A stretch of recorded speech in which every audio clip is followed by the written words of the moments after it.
د راپورونو له مخې د هلمند ولایت په نوزاد ولسوالۍ کې یو 2 کلن ماشوم ژورې څاه برمې ته لوېدلی دی. په هلمند کې د طالبانو سیمه ییزو مسؤلین وایي چې یاد ماشوم د دغه ولسوالۍ په جازي سیمه کې ژورې څاه یا برمې ته لوېدلی دی.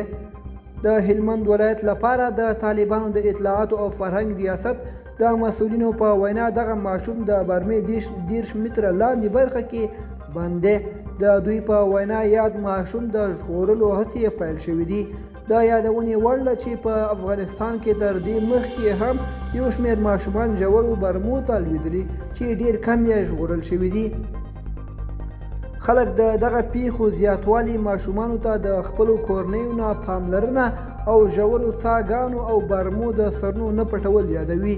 د طالبانو د کورنیو چارو وزارت څه موده کې له ټولو خلکو څخه غوښتي وو چې د ورته پیښو مخنیوي لپاره د خپلو برمو سرونه پټ کړي. طالبانو همدارنګه ویلي وو که چیرې ورته پیښې تکرار شي له عاملینو سره به جدي چلند وشي. دوستانو زموږ د نن ورځې خبر تر همدې ځایه و. تر بیا ښه وخت.